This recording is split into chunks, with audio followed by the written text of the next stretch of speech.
Halo YouTuber, ketemu lagi di acara Mas-Masan bareng Irianti, di mana saya membagikan cerita hidup yang ada pelajarannya. Selain itu saya juga membagikan lifestyle gaya hidup. Dan ngos-ngosan ada singkatannya, udah tahu dong, ngobrol santai tapi tetap santun. Santai itu nggak jaim-jaim, santun itu no sara, no attacking others. Oke, tamu kita kali ini adalah nyebutinnya juga pusing ya, karena dia itu multi talent, segudang bakat. Disebutin dulu deh satu-satu sebelum panggil tuh mbaknya. Penyiar radio Amigos, jurnalis, pemain teater, komposer, oh iya pengarang lagu, lirikus juga, jingle writer, master ceremony, MC, artist manager, event organizer, sutradara, show director, scriptwriter, book author, kolumnis. Kayaknya gue langsung aus ya ngomong ininya dia. Aktor film dan pengajar praktisi, event organizer, stage management, public speaking, bla bla bla, pokoknya banyak banget. Langsung aja kita sambut Cece Ingrid Wijanaka. Hai Cece, apa kabar Cece? Hai, baik. Iya, selamat berjumpa juga untuk viewers yang ngos-ngosan ya. Nah, kalau tadi saya mendengar sudah diperkenalkan, saya ingin juga rasanya memperkenalkan sahabat saya yang teman-teman juga sudah kenal begitu. Karena ada satu hal yang kesempatan ini saya ingin bertanya gitu kepada beliau ini nih, kepada Kak Irianti Erning Praja. Kenapa dahulu mengambil dari matematika dan pasti alam begitu, tiba-tiba sekarang menjadi apa ya, pekerja seni begitu. Kenapa tuh Neng Anti? Ini ya, kalau wawancara presenter tuh begini ya, harusnya gue yang nanya dia karena dia itu presenter pemenang award ya, Panasonic Award, apa award, award. Jadi dia yang nanya gue, coba, aneh banget ya. Kalau aku tuh presenter juga, tapi acara alternatif, acara musik, acara ini. Kalau Cece Inga kan pakai award. Aku jadi dari matematik ke pekerja seni adalah ngikut arus aja, Cek. Ngeflow, go with the flow, gitu. Dan sekarang sih lebih banyak ajar meditasi dan pengembangan diri. Gitu. Iya, tapi nggak hilang loh teman-teman ya, viewersnya ngos-ngosan. Aduh, kalau ngomong soal hitung-hitungan juaranya deh. Terima kasih loh aku diundang di acaramu ini. Iya, terima kasih Cece Inga yang serba talented. Aku banyak belajar dari Cece Inga. Dari kecil tuh banyak dikasih tahu segala macam, dan dia manajer juga waktu aku masih di Alpha Singers ya, artis manajemen bukan manajer aja. Jadi suka diomel-omelin. Dan sekarang maaf ya, bukan Eva Singer saja, tapi ketika Irianti Erning Praja membuat album solo Hanya Terasa Ada Kamu. Caca kan banyak banget tuh ngerjain itu semua. Itu belajar atau otodidak sih? Aku pengen tahu. Tentu saja otodidak, hanya beberapa hal kalau kita tidak menambah dengan belajar begitu ya. Jadi kan banyak orang bilang yang penting pengalaman kerja gitu, learning by doing atau yang lainnya. Menurut pendapat saya, tetap ketika kita mendapat kesempatan berotodidak kemudian berhasil, tetap kita juga harus menambahnya dengan ilmu akademisi dan lain sebagainya begitulah, baik itu secara textbook maupun ya banyak hal gitu. Jadi teori itu tetap penting kali ya Neng ya. Jadi di-combine ya antara otodidak, pengalaman langsung terjun ke lapangan, dan juga skill dari teori-teori, prosedur dan sebagainya gitu ya, Cek. harus gitu. Jadi jangan pernah puas kan, ini terutama kan kita ngobrol ini terutama untuk para generasi muda begitu ya. Jadi jangan pernah puas kalau udah berhasil di otodidak, ternyata gue tidak yang nggak perlu capek-capek belajar yang secara formal begitu. Jangan, jadi tetaplah menambah ilmu, semakin digali semakin dalam namanya ilmu itu ya. Terus ya ceritain dari penyiar radio, bagaimana bisa masuk ke penyiar radio, susah nggak zaman dulu, terus sama nggak cara ngomong, apa-apa ada latihan yang ngomong, apa segala gitu-gitu nggak?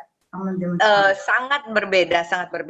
Pertama, dahulu memang terbatas, karena frekuensi di udara itu mungkin Indonesia masih belum punya peralatan yang canggih dan lain sebagainya, sehingga untuk membersihkan frekuensi begitu. Jadi radio stasiun itu dibatasi begitu supaya tidak tidak rame gitu di atmosfer gitu, atmosfer di atas Indonesia. Nah, itu satu. Jadi hanya sebatas hitungan jari deh ya jumlah radio itu, sehingga masing-masing mempunyai ciri khasnya. Misalnya kalau Prambors itu anak muda, kalau Amigos di tempat saya itu khusus untuk lagu-lagu Indonesia misalnya begitu. Kalau El Sinta pada saat itu apa demikian. Jadi kita tuh nggak saling bersaing karena masing-masing mempunyai ciri khasnya masing-masing. Kemudian dalam bahasa, waduh beda sekali ya. Tapi ya memang tuntutan zaman, mungkin sekarang bahasanya bahasa gaul. Kalau dahulu kami baik itu penyiar TVRI, RRI maupun radio swasta, ada itu pakem-pakemnya begitu. Untuk present tuh tentu saja dengan bahasa baku Indonesia yang baik dan benar. Ya kalau mau ada canda-candanya, tapi tetap nggak ada tuh buat istilah-istilah sendiri gitu kayak bahasa-bahasa gaul sekarang gitu. Jadi pasti ketahuan deh. Iya, banget ngomongnya. Ya tentu saja tergantung acaranya ya. Saya pernah juga membawakan acara Arena Remaja dahulu namanya begitu ya. Terima telepon dari Anti untuk Ingrid dengan ucapan jangan lupa ya besok dibawa bukunya ke sekolah. Oh gitu ya. Oh iya. Pesan ya iya. Saya nggak ada betul. media. Nah, tapi kalau malam hari saya punya acara namanya Belantika Sejuta Nada. Tentu saja pasti bahasanya bahasa yang ya begitulah kurang lebih ya, ada sastranya dan lain sebagainya begitu. Jadi tentu saja dalam bahasa pasti berbeda. Ya kesini kemudian tidak dibatasi lagi jumlah radio dan televisi. Semakin banyak, bahasa pun semakin udah anak muda udah semakin apalagi sekarang milenial. Suka nggak ngerti juga saya ya kalau ngedenger mereka ngomong. Iya, dia udah punya zaman sendiri dan gaya hidup sendiri. Betul, dan dulu kalau misalnya penyiar radio ya mungkin saya bersyukur karena saya dilahirkan sebagai penyiar radio. Penyiar televisi dan penyiar radio itu wah seleb banget Neng, karena kan cuma hitungan jari ya begitu. Jadi terus terang ketika saya masih sekolah di junior high school, saya masih di SMP, saya sudah bekerja sebagai penyiar radio, tapi belum full time.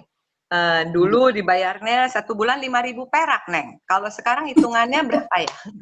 Bener, 5.000 perak. Kemudian akhirnya baru kemudian setelah bisa membagi waktu dengan kuliah, bisa full time lah pokoknya. Jadi mungkin karena sudah bekerja dari muda, jadi ya kurang lebih ya tahulah begitu apa asam garamnya begitu kita berjuangnya dari muda gitu. Kerja keras ya. Tapi kan jadi karena Cece Foundation-nya kuat mungkin nggak lekang zaman. Bayangin sampai waktu sekolah itu tahun berapa? 70-an, 77. Iya, tahun 70-an saya sudah main teater, menjadi presenter, kemudian juga udah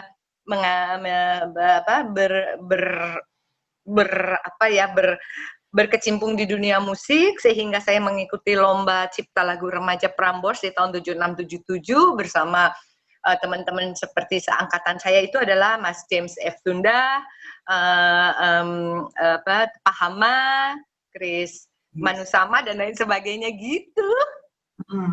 Nyanyiin dong sedikit lagu itu tuh emang lagu paling dahsyat menurut aku di lomba cipta lagu remaja Prambors ya, LCLR kan, judulnya Apatis itu.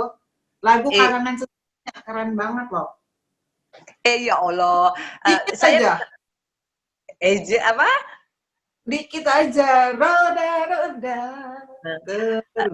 Sudah lahir, sudah terlanjur, mengapa harus menyesal, hadapi dunia berani, bukalah dadamu, tantanglah dunia, tanyakan salahmu, wibawa. Iya. Dulu tuh orang kalau bikin lirik tuh kan puitis ya.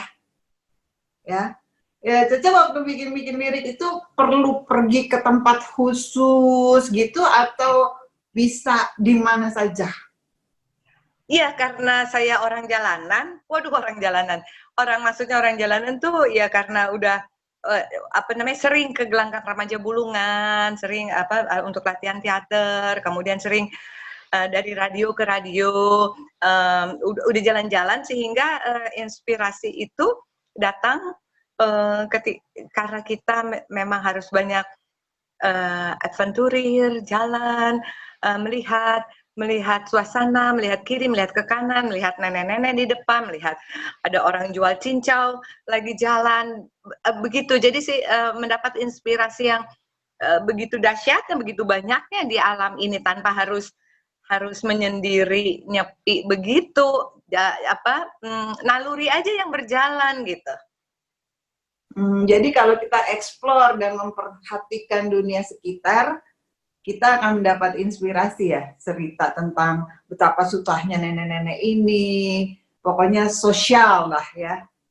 Sangat. Jadi itu saya buktikan juga ketika saya menulis sebuah buku dengan judul Surat untuk Rumput, begitu. Itu ada berisi sekitar 14 cerpen yang sesungguhnya itu semua berdasar true story gitu ya, berdasarkan pengalaman hidup saya ataupun teman-teman yang tidak bisa saya sebutkan namanya gitu ya, sebagai kode etik.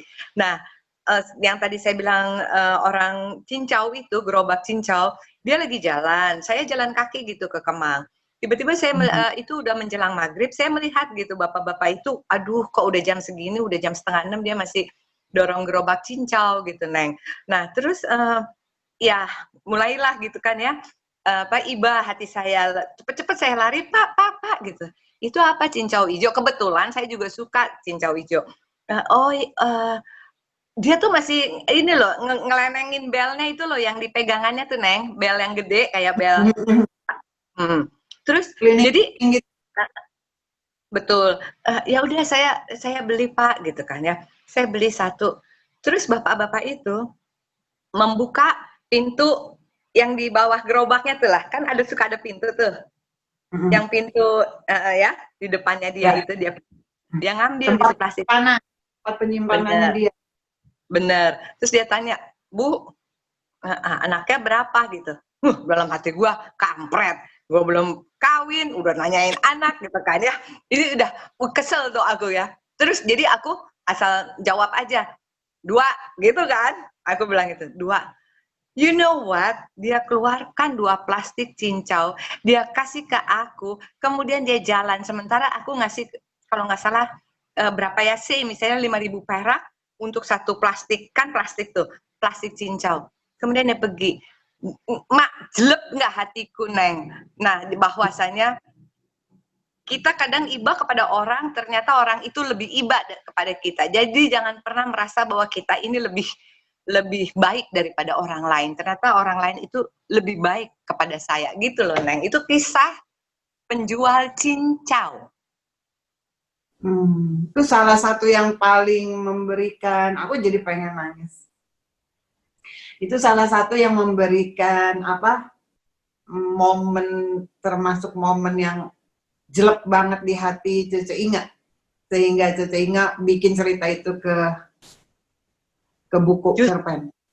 Justru, dan kemudian ketika kita sudah dilatih, empati kita sudah dilatih begitu, kan tergantung kita ya, kita merasa nggak, kita sensitif nggak atas kejadian itu. Kalau saya, puji Tuhan, saya sensitif, sehingga saya sampai hari ini nggak pernah bisa melupakan itu. Nah, setelah itu sering saya mendapatkan mendapatkan hal-hal seperti itu. Ya mungkin karena kesensitifan saya sudah saya coba asah.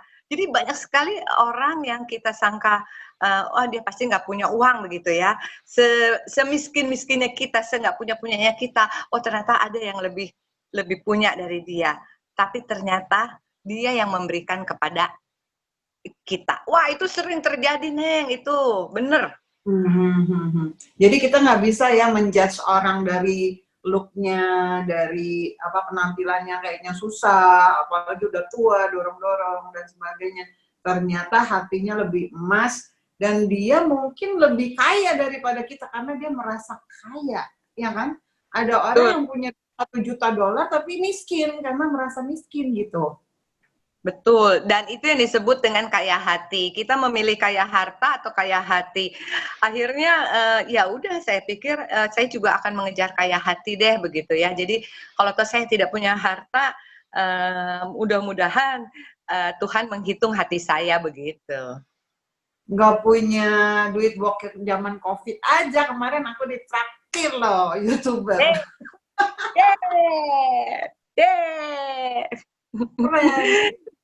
Ya, abundant, Mbak, abundant living, jadi keberlimpahan selalu ada gitu di dalam hatinya. Terus tadi Mbak sempat mention saya mengasah kepekaan saya gitu ya. Mbak, aku lihat sini karena kameranya aku tuh di sini, jadi terpaksa nggak ngeliat Cece Inga. Jadi mau kepekaan, kalau orang mau pengen juga melatih kepekaan tuh gimana gitu kan, maksudnya nggak semua orang ngerasa dikasih cinta ya udah oke, makasih gitu, udah selesai. Tapi nggak kayak jadi lesan yang merubah pandangan hidupnya dia, belief system dia gitu. Nah, mengasah itu gimana definisinya bagi Cece Inga? Iya susah ya, banyak orang pakai bukan ilmu, pakai faham kebetulan, ya kan? Itu pasti kebetulan gitu, kebetulan. Bisa aja mungkin itu kebetulan. Kalau saya mudah-mudahan saya percaya apa itu mujizat dari Tuhan. Saya percaya apa itu timbal balik begitu ya. Saya percaya akan hukum tabur tuai begitu. Jadi memang perlu pengasahan, dan itu kalau kita masih kekeh atau kita masih keras kepala bilang bahwa itu suatu kebetulan, sementara saya sudah, mudah-mudahan saya sudah sampai di fase di mana tidak mungkin ada kebetulan di dunia ini. Dalam kehidupan ini nggak ada yang namanya kebetulan. Pasti sudah ditakdirkan atau sudah dibuatlah begitu permainan ilahi begitu. Jadi nggak ada tuh yang namanya kebetulan, tuh nggak ada. Kurang lebih begitu, Neng. Jadi karena mempercayai apa yang kita tabur itu yang kita tuai, ya kan? Mbak jadi sensitif terhadap apa-apa karena hati-hati gitu ya dalam bersikap, dalam bertindak. Benar nggak? Kurang lebih begitu, dan percaya bahwa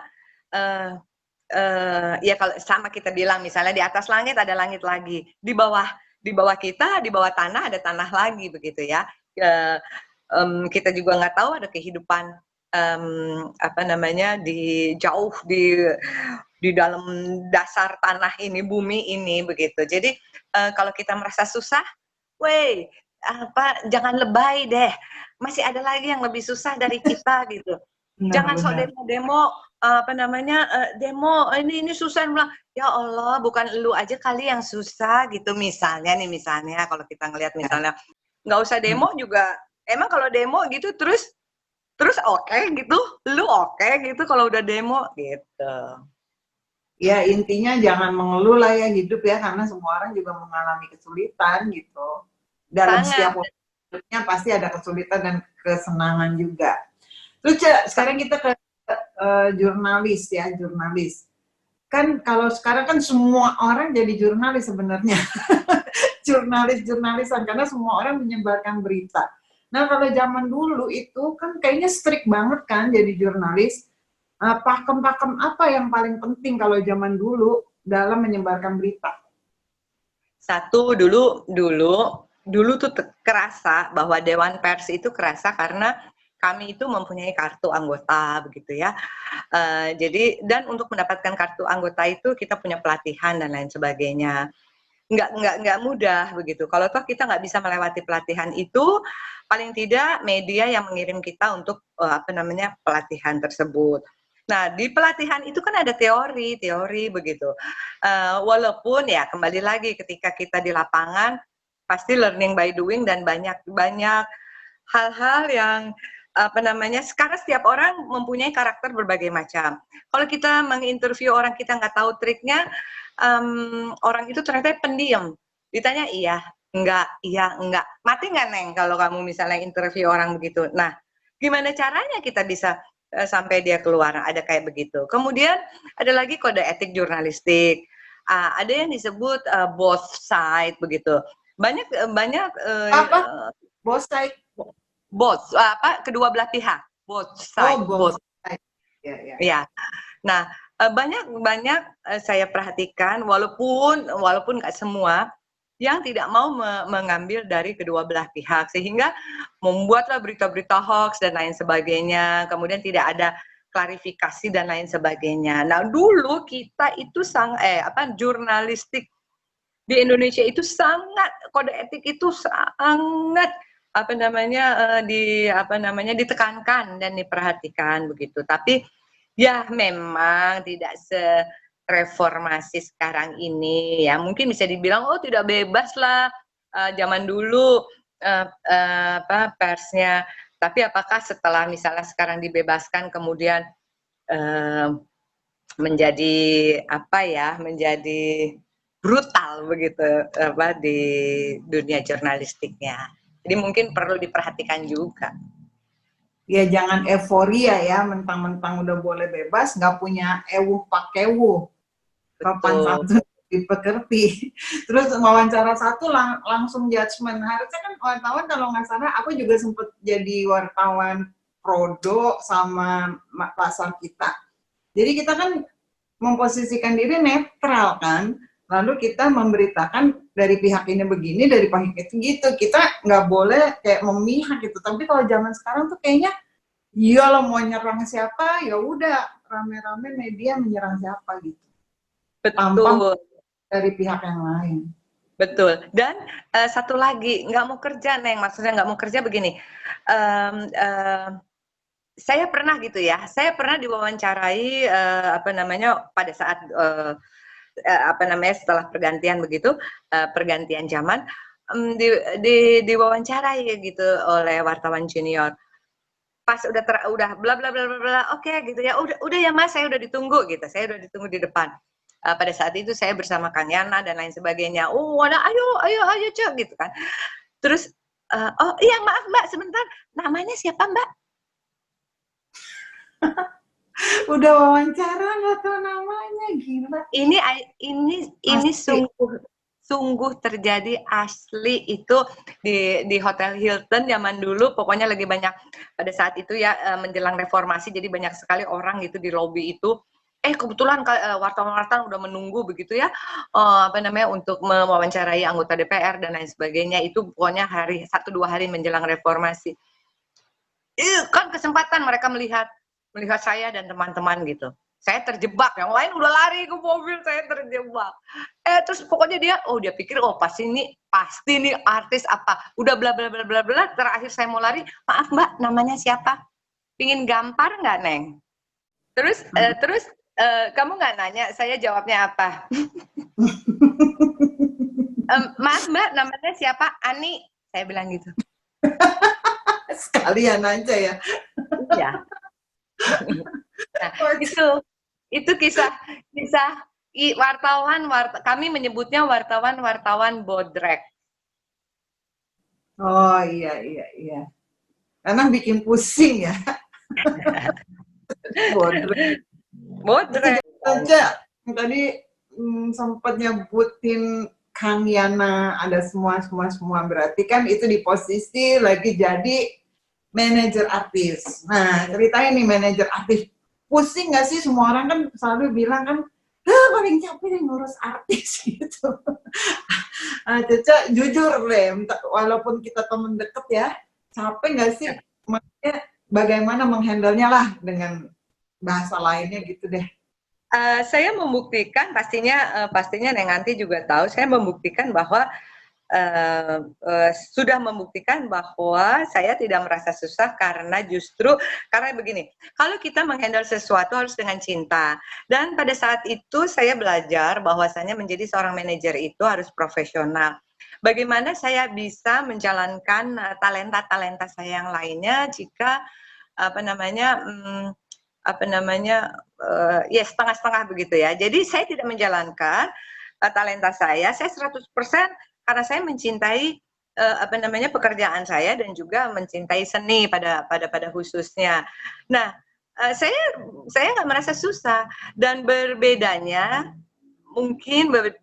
manajer seperti saya dan beberapa teman dengan manajer-manajer yang manajeran adalah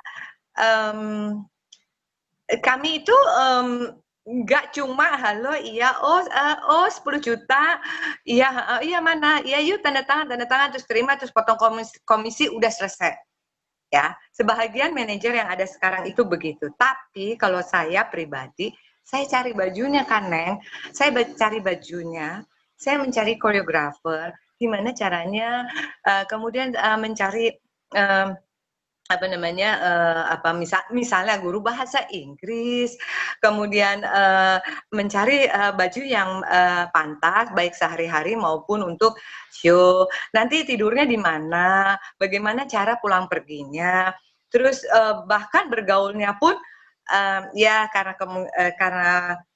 kebetulan beberapa teman-teman saya yang saya manajerin dari luar daerah begitu kan, jadi barulah gitu masuk ke ibu kota, jadi mana-mana yang kurang baik jangan dijalankan. Jadi kita nggak hanya sekedar manajer, tapi kita ingin menciptakan citra yang baik bagi manajer. Nah, untuk melahirkan citra yang baik pada diri artis tersebut kan nggak semudah itu ya Neng. Ya kita juga harus ngasah kan dalam-dalamnya, bahkan dari bergaulnya pun kalau dia bergaulnya salah kan citranya juga udah nanti akan tercoreng.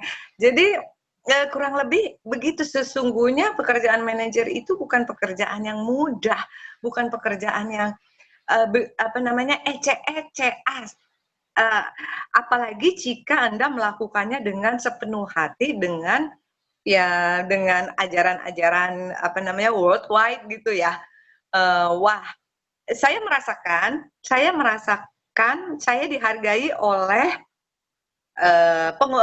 orang Jerman, pengusaha Jerman, ketika saya harus mengatur seorang misalnya Rita Effendy di sebuah pertunjukan dunia, misalnya pada saat itu namanya Teknogerma.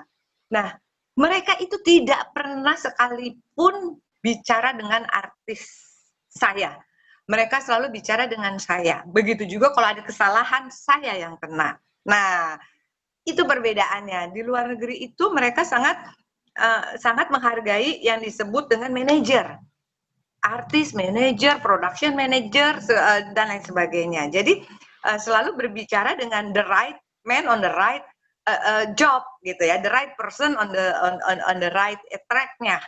Nah, jadi dia nggak kode etiknya, dia tidak akan pernah langsung ke Rita kemudian abis lagu ini bagaimana kalau enggak, dia akan melewati saya. Begitu juga musikalisasinya, partiturnya dan lain sebagainya, karena misalnya pada saat itu harus menyanyikan satu buah lagu Jerman begitu ya, jadi saya dikasih partiturnya, terus dia menerangkan Nah, kalau seorang manajer at least nggak mengerti apa itu partitur, apa itu nggak ada musikalisasinya, nggak ada pengetahuan sedikit-dikitnya deh yang standar tentang musik, wah enak banget ya, gitu loh.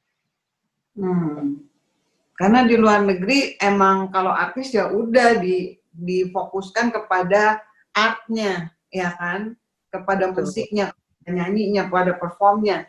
Nah, urusan segala macam mind, body, spirit kayaknya sama manajer. Jadi manajer itu kalau dulu tuh kayak manajemen kehidupan dan ilmu artis itu, skill dan ilmu.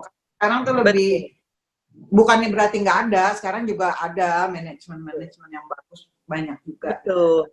Nah, itu sebabnya saya tidak bisa double job Neng pada saat itu. Jadi 15 tahun, kurang lebih 15 tahun begitu ya, saya memegang teman-teman di Elva Music Studio, Elva Big Band, Elva Singers dan lain sebagainya. Karena saya sendiri yang membuat aturan di dalam kehidupan saya, di dalam keprofesionalan saya gitu. Kalau saya double pekerjaan, saya nggak akan konsen gitu ya. Dan lagi saya nggak megang satu orang masalahnya. Bahkan kalau Neng Anti tahu lah, diantaranya juga kadang kalau lagi show ada Neng Antinya soalnya ya kan. Jadi itu sekitar 30 orangan, 30 orangan yang harus saya urus gitu. Jadi kalau satu orang aja sih mungkin masih bisa, tapi ini saya harus total. Nah, jadi ketika ya mungkin sudah bisa berjalan sendiri atau sudah berhasil semua dalam kehidupan, sudah punya rumah semua, sudah punya mobil semua, sudah pokoknya udah, dan saya merasa juga udah cukup belajar tentang menjadi artis manajer yang baik dan benar itu bagaimana. Saya akhirnya memutuskan untuk lebih menggali talenta saya yang lainnya begitu. Udah waktunya gitu. For yourself ya.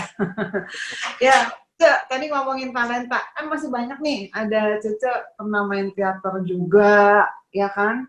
Nah itu bagaimana tiba-tiba Cece dari penyiar radio, pertama-tama penyiar radio kan? Terus masuk ke teater.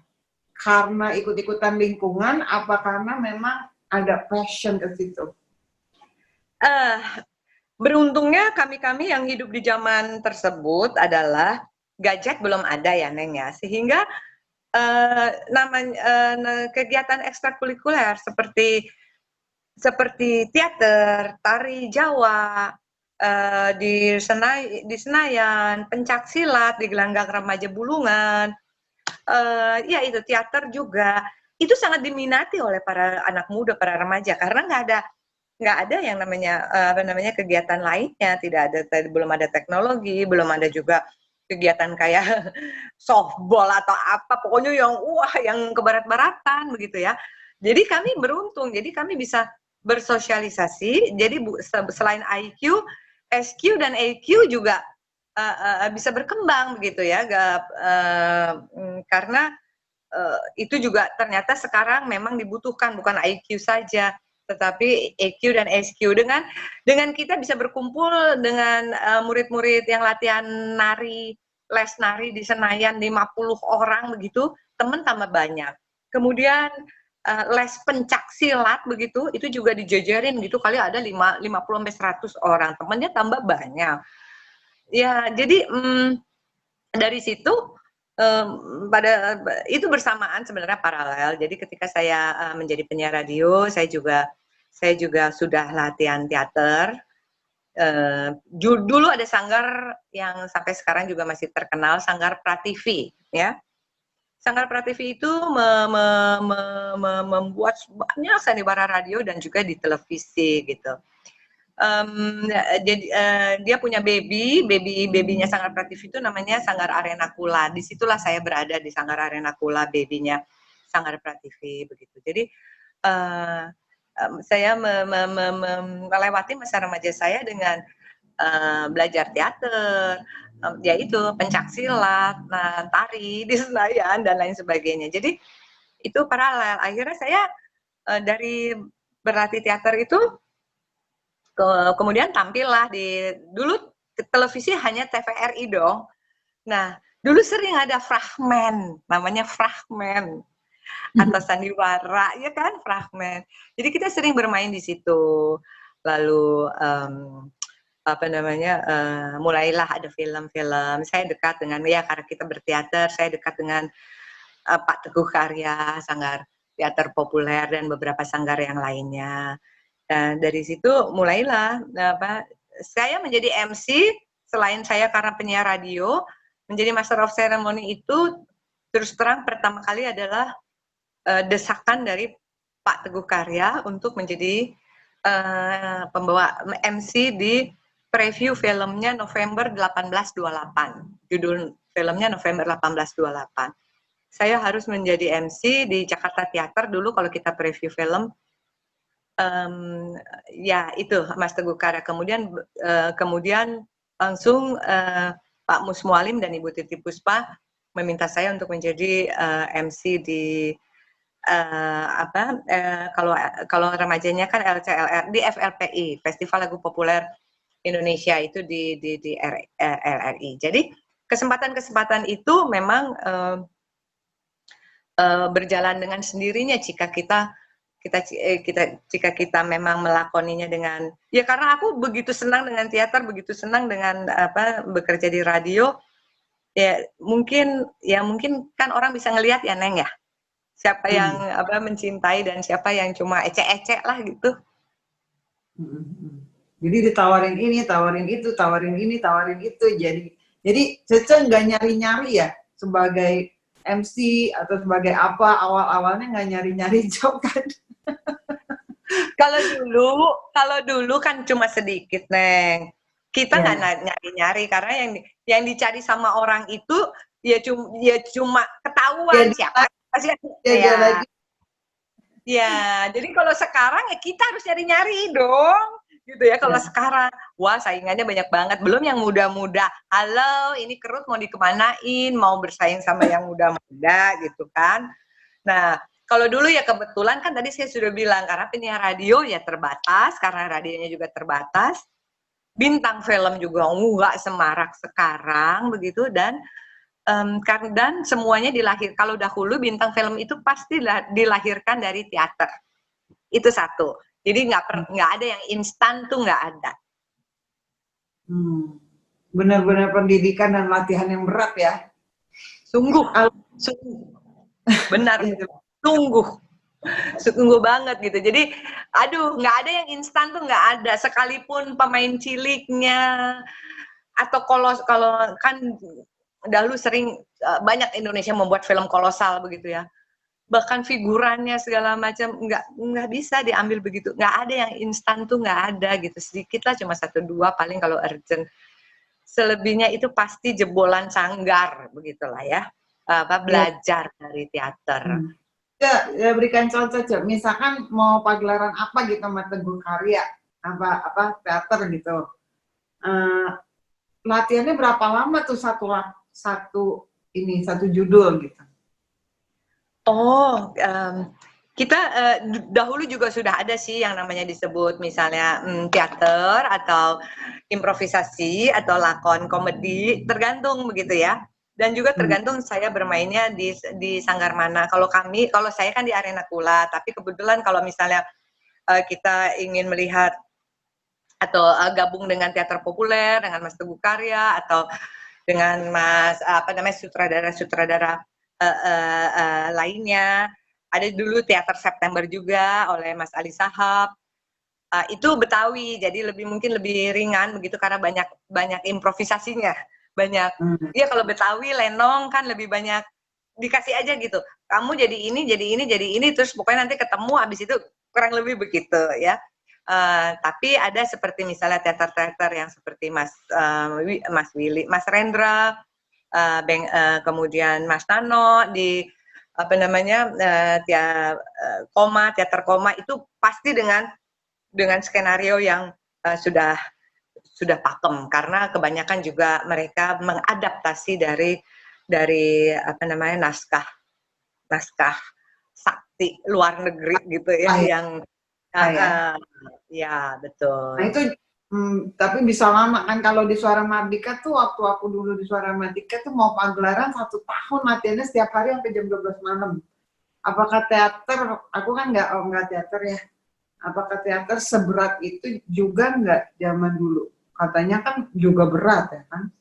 Gak usah zaman dulu, Neng. Kalau teater koma itu mau pagelaran, teater koma sampai sekarang gitu, teater ya. Sementara ini kalau untuk hiburan teater koma memang masih megang gitu ya. Itu bisa bulanan sekarang pun gitu. Jadi Anda bisa bayangkan dahulu bagaimana, apalagi Hmm, satu film. Dahulu itu satu film 1 tahun, Neng. buset, lama Satu banget film ya? 1 tahun ya, karena kameranya pun berbeda, nggak digital. Dan kalau sekali salah ya semuanya juga bareng-bareng harus retake lagi begitu. Jadi kalau salah Anda bisa bayangkan bagaimana. Dan 1 tahun itu bukan produksinya, persiapannya pun 1 tahun. Karena dahulu kalau kita buat film uh, untuk survei, untuk ya mensurvei dulu dari bahan cerita itu aja perlu bulanan. Jadi nggak mau buat film tuh langsung ya itu bedanya mungkin dulu digital belum ada ya, internet belum ada, sehingga kalau mau survei itu harus langsung ke orangnya atau ke daerahnya dan lain sebagainya. Jadi kalau buat film 1 tahun, Neng, gitu. Nah, jadi latihan-latihannya pun juga lama. Pun sampai sekarang yang saya tahu seperti teater-teater yang seprofesional teater koma, kalau mau pagelaran pun juga berbulan-bulan begitu, Neng. Jadi untuk mendapatkan satu karya yang apa namanya ya paripurna lah begitu, paling tidak mendekati paripurna. Jadi memang harus serius lah latihannya, nggak bisa begitu aja. Total ya, total sungguh-sungguh ya, nggak bisa disambi ya. Nggak Dan bisa. dulu juga sedikit channel untuk kita mengetopkan diri kan. Jadi kita harus sudah punya skill baru kita bisa ngetop. Karena kalau enggak kita nggak bisa kita nggak bisa masuk diajak teater, nggak bisa, harus punya skill baru gitu ya. Betul, Kalau betul. juga kayak gini nggak ada yang ngajak jadi presenter, bikin aja sendiri. Tapi enaknya Betul. sekarang Betul, karena televisinya juga cuma satu, TVRI, yang mana um, Republik Indonesia, jadi nggak bisa semena-mena dong. Republik Indonesia nggak bisa semena-mena dalam berbicara, ya kurang lebih begitu, no sara, no nah begitulah pokoknya kurang lebih. Jadi harus benar, Anda harus punya apa namanya talenta yang dan pengalaman dan talenta dan ilmu gitu. Radionya juga dulu RRI juga radio swasta juga cuma sedikit gitu. Orang juga masih mendengar RRI karena banyak juga penyanyi-penyanyi yang dilahirkan dari lomba menyanyi, bintang radio dan televisi RRI. Jadi radionya RRI, televisinya TVRI. Jadi Anda bisa bayangkan bagaimana berjasanya TVRI dan RRI itu melahirkan seniman-seniman besar Indonesia yang sampai sekarang masih melekat di hati penggemarnya begitu ya, kalau teater seperti Mas Effendi kan lulusan RRI juga ya, Rita Effendi. Iya, betul, betul. Betul. Kang Betul. Agus juga, kalau nggak salah, Kang Agus Wisman. Iya, iya. Wah, dulu megang banget itu namanya bintang radio dan televisi. Megang banget. Jadi, ya karena belum ada TV swasta. Jadi TV-TV swasta kan yang akhirnya melahirkan apa namanya kerjasama dengan namanya Tokyo, Budokan Hall Tokyo, kemudian juga apa namanya dengan ABBU, Asia Bagus dan lain sebagainya. Tapi dulu bintang radio dan televisi, wah apa namanya hebat banget dan berkualitas ya, dan Ya, berkualitas. nah, lulusan situ udah pasti bagus banget lah gitu. Ya kan animasi, masalah tuh gitu, bagus-bagus. Betul. Kalau Kalau aku Neng nanti lulusan mana ya? Festival festival Festival Bogor. Tapi aku masuk TVRI juga nggak bisa masuk itu aja Mbak. Walaupun mau promo dari produser aku, tetap nih, kita produser kan promo kan berarti kan marketing, advertising ya, berarti ada dananya dan budgetnya, tetap diseleksi sama TVRI dan mesti ikut apa tuh tes, tes nyanyi, tes bergaya, tes kamera gitu. Jangankan aku, Vina Panduwinata, tak pun tes gitu. Dan aku sekali nggak lulus, kedua kali baru lulus. Jadi mempelajari kekurangan kita di mana, apalagi ikut lagi. Kalau enggak nggak bisa promo kaset kita gitu. Oh iya, saya punya kok dokumentasinya. Irianti Erning Praja, jeng, jeng, udah gitu pakai koreografer, udah gitu pakai penari. Aduh, itu siapa sih namanya, jadi lupa dengan penari-penari dengan gayanya. Lihat lagi sekarang malu. Itu Mas Guru tuh yang padahal yang itu, tapi terus tiba-tiba pindah lagi jadi show director dan event, bikin event dan sebagainya, orang panggung lah gitu. Nah itu gimana ceritanya, terus momen apa sih yang bikin jadi gitu, apa itu orangnya bosenan apa gimana gitu sampai ganti-ganti, nggak takut branding, Cak? Kalau zaman sekarang kan musimnya tuh adalah branding lo harus fokus gitu. Sementara si Cece wah segala macam bisa dah. Kalau diperhatikan pasti ada benang merahnya, antara semua itu. Jadi sebenarnya saya tidak loncat terlalu jauh, jadi ada pasti benang merahnya. Kenapa show director, kenapa script writer? Ya karena saya juga sering manggung begitu ya, kurang lebih ya benang merahnya, sehingga saya tahu. Kenapa saya menjadi event organizer? Karena mungkin dahulunya adalah ya sering memegang artis, sering berhubungan dengan event organizer dan bla bla bla bla. Jadi pasti ada benang merahnya. Jadi saya merasa bahwa saya sebetulnya tidak meloncat-loncat begitu. Kalau menjadi show director, di dalam salah satu cerita di buku yang saya tulis untuk Gramedia ada sebuah cerita berjudul Gajah Petuna. Judul cerpennya adalah Gajah Petuna. Si gajah bernama Petuna. Nah, gajah itu selalu kalau jalan beriringan kan begitu ya, di belakangnya berendeng petong begitu, di depannya selalu betina, ya. Di depannya, yang paling depan itu pasti betina. Maksudnya adalah gajah itu selalu dipimpin oleh betina. Kemudian anak-anaknya selalu berjalan banyak gitu ya. Kemudian terus kalau ketemu sama danau kecil atau apa, dia akan kasih minum dengan belalainya kepada anak-anaknya. Saya menulis itu awalnya saya menceritakan bahwa dulu kalau waktu kecil, saya kalau ditanya mau jadi apa, kan kita gitu ya kalau ketemu om sama tante, lucu ya itu Ingrid lucu banget. Cita-citanya mau jadi apa sih? Saya dengan spontan saya bilang saya mau jadi gajah. Itu om-om dan tante-tante saya tuh menyampaikan kepada saya.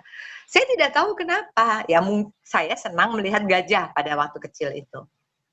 Karena dulu di film, di televisi kan suka ada tuh safari atau apalah, pokoknya banyak sekali film hewan. Nah sampai saya waktu ulang tahun sering dikasih boneka gajah.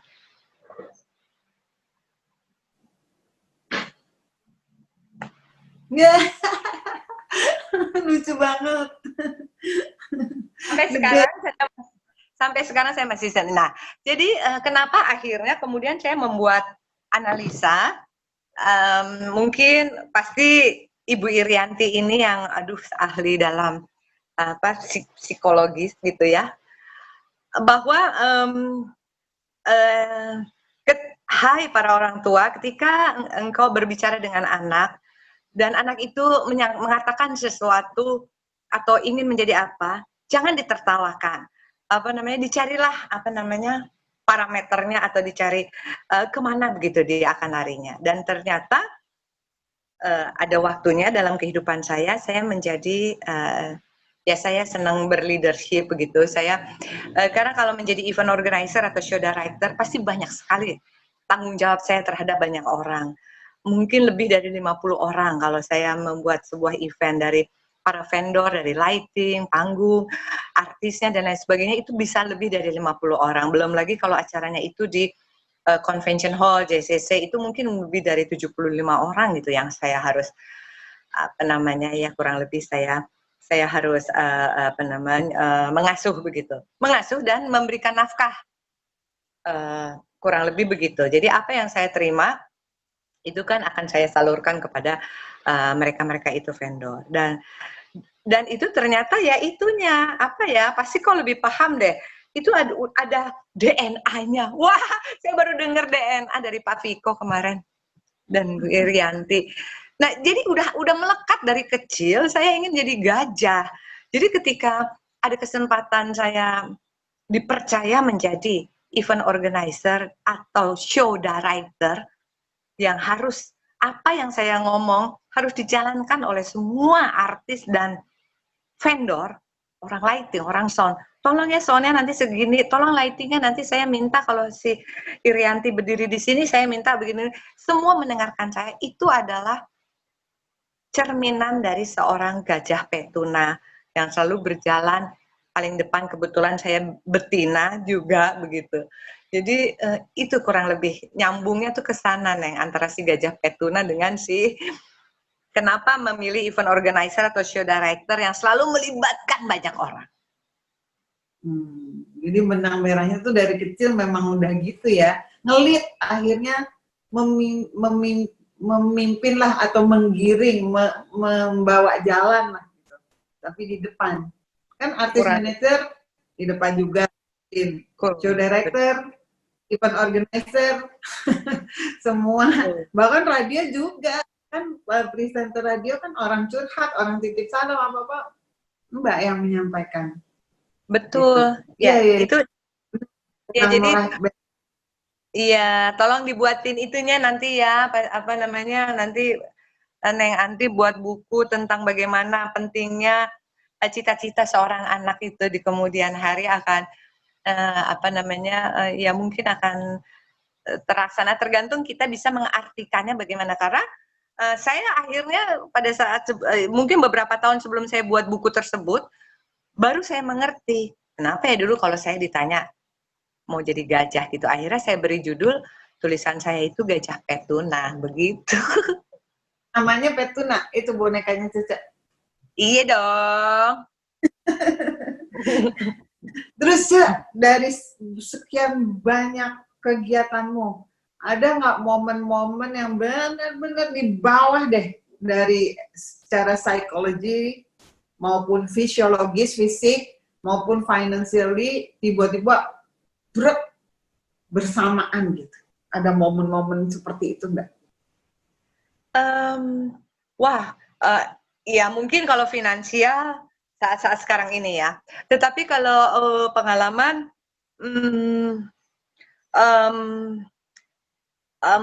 banyak hal gini ya. Kita berhadapan dengan klien itu memang harus ya kembali lagi sebenarnya nggak bisa textbook. Karena kecuali kita belajar tentang apa tuh ya, bukan belajar tentang setiap kultur, setiap bangsa mempunyai karakternya masing-masing.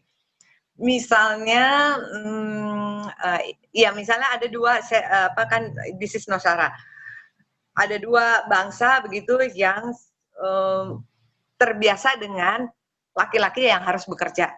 Jadi sering tidak respect terhadap perempuan begitu ya. Apalagi kalau perempuan, dia harus berhadapan dengan perempuan yang perempuan itu memimpin sebagai show director atau sebagai event organizer. You know what I mean ya. Nah, jadi saya kepentok tuh dengan kebetulan ketemu dengan klien yang berbangsa tersebut begitu. Bagaimana saya harus meyakinkan kepada dia bahwa ya pokoknya lu harus percaya sama gue, kebetulan gue yang show directornya gitu segala macam. Walaupun udah bangkel, udah jengkel, kan kerasa ya kalau orang tidak menghargai kita begitu ya. Tapi kemudian saya juga harus urut-urut begitu ya. Memang kebiasaan mereka itu selalu berhadapan laki dengan laki begitu ya, bahwa di negaranya perempuan itu pokoknya yang harus menjadi bukan nomor satu lah begitu. Jadi bukan bekerja yang seperti kayak begini-begini gitu. Pekerjaannya yang feminim banget lah gitu. Jadi ya pada akhirnya ya bisa berhasil lah. Ketika melewati hal-hal tersebut dan saya bisa melewatinya, itu ada satu kebanggaan bagi saya. Ketika misalnya ribut dengan intern maupun dengan klien maupun di dalam begitu, saya selalu bilang, hey halo ini teamwork begitu ya. Bisa nggak kita selesaikan sekarang? Karena saya tidak mau ketika show itu masih ada rasa mangkal di dalam hati kita. Saya tidak bisa karena nanti berhasilnya itu adalah karena bantuan dari kalian. Saya tidak bisa jalan sendiri. Kalau saya harus minta maaf, saya minta maaf gitu. Kurang lebih begitu.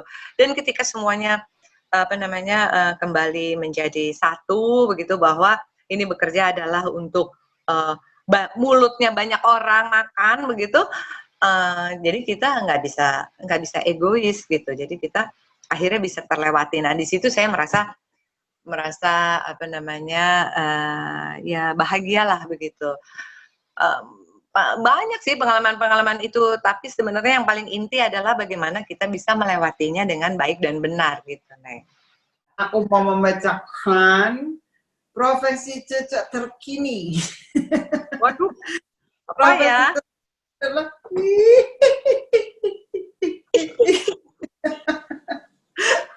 Cece ya, kemarin ya aku naik itu aja Cece TOP loh. Tau? Aku naik Grab kan Cece ikut.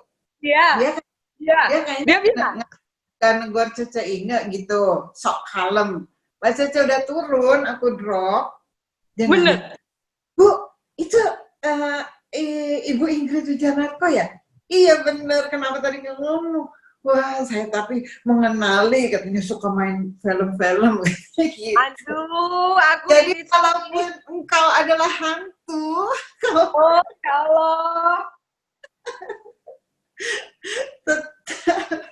oh my god,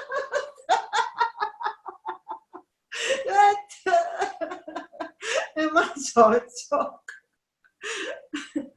Aduh.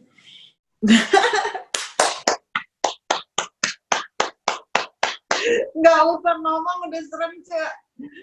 Nah, kamu kebetulan nih kamu bicara nggak usah ngomong. Jadi pada suatu saat saya main sebuah film lah ya, sebuah film horor. Oh, yang kita mau bicarakan adalah pemain-pemain junior tuh bagaimana. Pemain-pemain junior itu selalu bilang, ya boleh nggak sih saya ditambah dialog. Kepinginan banget ngomong, Neng. Kepinginan banget ngomong gitu. Jadi ya kan pingin narsis begitu ya. Sementara tadi yang saya mau cerita adalah sementara sebuah film yang saya bintangi dan itu 5 juta lebih penontonnya, film horor tersebut dari Judul awal apa aja nggak apa-apa kok. Oh iya, bebas-bebas aja. Itu Danur 1. Danur 1 ya, Danur 1 pertama kali baru. Itu dari awal saya muncul sampai dengan ending nggak ngomong. Nah terus si teman-teman begitu, Cek, minta aja Cek, bilang kayak ngomong apa? Loh kenapa? Aku bilang gitu kan. Kok saya mesti minta? Oh dalam hatiku, oh mungkin pemikiran dia berbeda dengan pemikiran saya. Ketika itu saya sakit lah, misalnya mungkin sakit stroke kan nggak bisa bicara. Tetapi saya bertemu dengan hantu atau saya melihat wujud dari seorang babysitter. Di dalam babysitter itu ternyata ada roh begitu. Kemudian saya waktu anak saya datang, saya harus memperlihatkan saya bahagia, senang begitu karena udah lama nggak ketemu sang anak dan juga sang cucu. Buat orang seperti kami ini, wah bahagia banget dapat peran seperti itu. Gitu. Jadi saya tidak akan mau menukarkan dengan yang punya dialog berapa lembar karena itu tantangan yang sangat dahsyat yang tidak akan mungkin terulang lagi. Saya tidak akan mau menukarkan dengan peran apapun. Jadi langsung saya terima. Ya, akhirnya ya terjadi bagaimana pertama ceng anak datang, saya yang lumpuh ini, saya yang stroke, mata saya harus senang begitu ya. Terus jeng jeng jeng jeng, ini ada babysitter ya Ma, katanya si anak, apa untuk melayani Mama gitu. Saya merasa saya ngelihat dia bukan babysitter gitu ya. Saya ketakutan gitu. Tapi sementara sang anak nggak tahu gitu kalau saya ketakutan gitu. Cuek-cuek aja gitu. Kan raut wajah saya harus berubah, dan pada akhirnya setelah sebuah kemenangan bahwa saya bisa melewati semua itu, dan kemenangan apa namanya kebaikan mengalahkan iblis dan lain sebagainya harus ada di muka. Itu kan dahsyat ya Neng ya. Jadi nggak susah mungkin banget saya. tuh, karena kalau kata-kata dialog itu sebenarnya membantu kan, kalau ini kan gestur tubuh, pandangan mata, semua harus menceritakan sebuah kisah, sebuah perasaan, ya kan? Iya Nggak betul. bisa. Tadi Iya. aja Cece kayaknya udah ngeri banget. Ngeri banget. Iya, itu jadi apa namanya itu ya selain kerja keras, kalau toh orang tidak pernah belajar teater, tapi itulah pentingnya mengapa kita nggak bisa instan, kita harus melewati belajarlah teater, belajarlah pantomim, belajarlah apa namanya ilmu-ilmu apa menjadi aktor yang baik itu bagaimana. Um, kalau toh tidak pernah melewati hal itu, kerja keras lah. Kerja keras tuh maksudnya saya harus bagaimana ya? Banyaklah bertanya, banyaklah untuk mensurvei. Kalau jadi dokter itu harus bagaimana? Kalau menjadi nenek itu harus bagaimana? Demikian gitu. Jadi kalau hanya mau menerima uangnya yang banyak tersebut karena sedang naik daun begitu, ya kami hanya bisa ngurut dada aja begitu. Terus Cece akhirnya dari semua itu dapat award apa aja sih? Kalau aku kurang saking banyaknya aku jadi nggak hafal. Allah, enggak. Kita kan orang, saya kalau nominasi banyak sekali begitu ya. Tapi kalau piala hanya piala Vidya. Kalau misalnya Panasonic Award itu juga hanya untuk karena the best favorit presenter terfavorit di Indonesia begitu ya. Kalau Panasonic Award. Piala Vidya juga Piala Vidya, bukan Citra ya Piala Vidya. Dan kalau di Piala Maya, Piala Citra yang lainnya, kami hanya masuk di nominasi-nominasi saja. Begitu. Hebat juga loh, Ce. Oh Apalagi iya. peran hantu itu kan istilahnya kadang-kadang bukan yang utamanya kan. Kadang-kadang kan kalau zaman ya kebanyakan orang lah ngelihat di Indonesia dulu ya, bukan sekarang, aku bukan menghina. Dulu kan yang cakepnya, yang muda, yang apa gitu. Jadi kayak dream life deh gitu. Terus peran-peran yang kayak yang hantu atau apa-apa kayak nggak di ini gitu, nggak terlalu diapresiasi lah karena orang melihatnya yang lebih ke physical dulu. Tapi kalau sekarang kan emang baik ya. Nah itu bisa Cece masuk film-filmnya di nominasi, menurut aku udah keren banget sih, dan terbukti kan Cece dipakai terus jadi hantu. Berarti kan nggak ada yang Ya mungkin juga, tapi teman-teman seangkatan saya juga masih banyak kok. Ada maksudnya ada Mbak Yati Surahman, ada banyak juga yang seangkatan saya yang maksudnya gimana ya, ya pokoknya yang memang melewati semua ini dengan penuh dengan perjuangan, tapi yang paling penting adalah dengan cinta kasih begitu. Berbeda dengan teman-teman yang nggak pakai cinta ya, asal ngambil, asal ada honornya, ada ya. Kalau kita mau dibayar misalnya 1.000 atau 10.000, kita kerjanya sama total begitu ya, mudah-mudahan total. Jadi nggak pernah melihat angkanya, tapi kita percaya bahwa bekerja dengan total itu adalah apa namanya ya, membahagiakan diri sendiri. Kita pengen bahagia gitu, apalagi bisa bahagiain orang lain kalau orang bisa melihat permainan kita bagus gitu. Jadi saya senang gitu, dan saya turut bangga kalau misalnya ada teman-teman jurnalis yang menulis bla bla bla bla bla bla.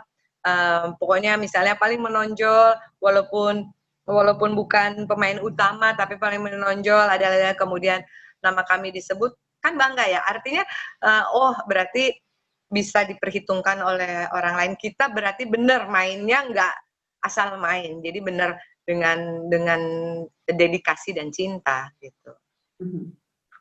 Takutnya nggak ada yang lihat. Kenapa?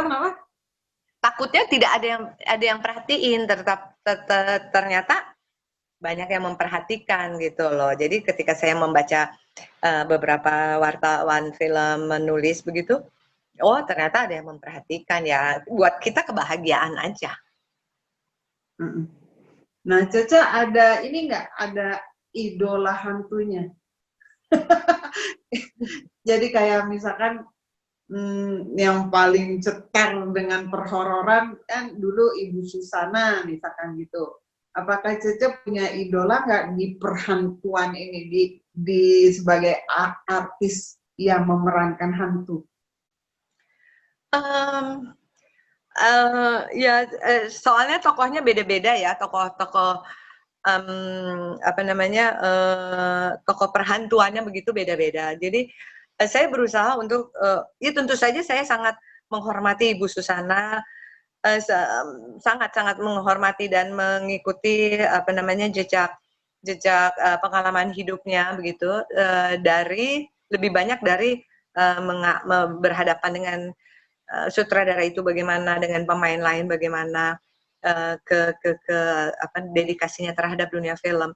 Tetapi kalau penokohan, buat saya berusaha untuk mencari yang benernya saja begitu.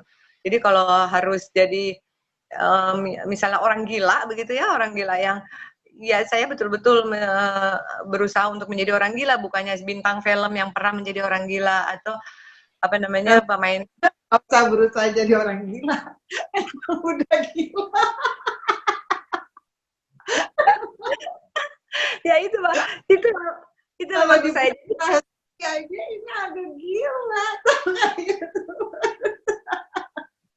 Gak usah acting.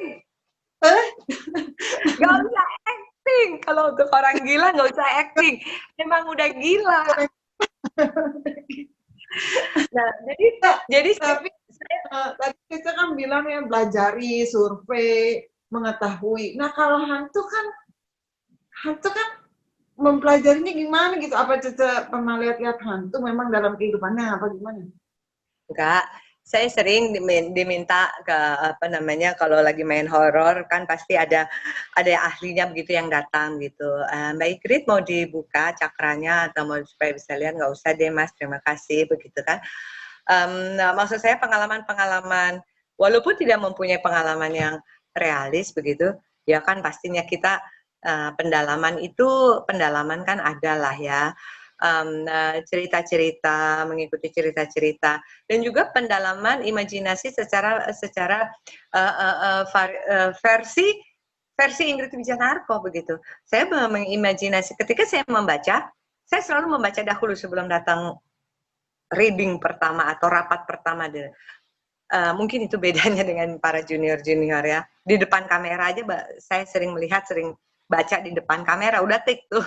Sementara kalau saya dan teman-teman begitu angkatan saya mungkin baru dikirim ke rumah udah dibaca begitu. Nah, langsung saya membuat versi, mengeksplor si X ini yang saya perankan versi saya begitu, tentu saja dengan balutan permintaan dari penulis begitu ya.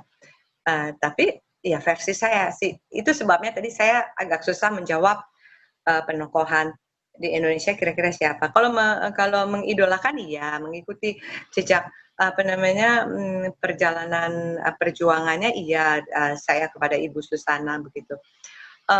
Tapi kalau untuk karakter, saya berusaha untuk menciptakannya versi Ingrid Wijanarko begitu. Secara versi saya dan imajinasi saya bahwa ibu misalnya Ibu Anti ini mempunyai masa lalu yang bagaimana ya, dengan versi saya, dengan raut wajah saya yang saya buat dari dalam sedemikian, dari dalam ya, bukan dengan make up tapi dari dalam, mau yang bagaimana ya, itu versi saya, kurang lebih begitu. Itu yang disebut dengan mengimajinasikan sesuatu dengan apa namanya diri sendiri.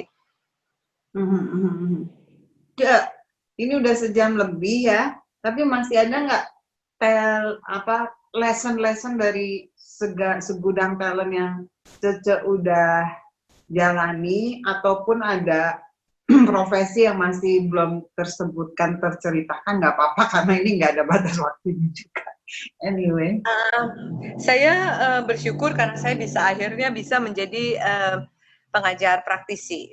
Jadi ternyata tidak semua betul bahwa klise mungkin, tetapi itu adalah benar adanya. Tidak semua orang pintar itu bisa menjadi guru.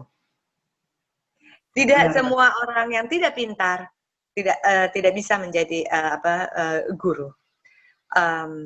Saya beberapa kali, ya puji Tuhan, saya beberapa kali mendapat, ya kalau lagi wisuda begitu kan, kadang-kala suka ada pemilihan dosen terfavorit segala macam, itu berkali-kali tuh Neng, apa namanya, mendapatkan begitu. Saya juga bingung. Padahal saya kalau lagi ngajar tegas, orang bingung deh pokoknya. Di luar saya bisa apa namanya kayak orang gila begitu ya. Tapi kalau di dalam kelas saya bisa tegas begitu. Tapi mungkin caranya berbeda dengan teman-teman yang lainnya yang mengajar, sehingga ketika wisuda sering tuh dapat apa namanya predikat dosen terfavorit siapa gitu ya. Nah itu saja, bahwa saya sangat bersyukur dan sangat bahagia akhirnya bisa men-share ilmu dan pengalaman hidup saya kepada generasi penerus khususnya Indonesia, karena saya ingin menjadi seseorang, entah apapun profesinya, dengan baik dan benar, dengan bersungguh-sungguh dan mencintai, dan yang paling penting adalah berdedikasi. Dedikasi itu nggak susah dipunyai banyak orang gitu ya. Tidak semua orang mempunyai dedikasi. Jadi itu yang perlu. Jadi kalau apapun profesinya, jalankanlah dengan dengan profesional dan dengan rasa cinta. Kalau nggak cinta, susah. Bisa-bisa nggak jadi bagus apapun itu ya profesinya.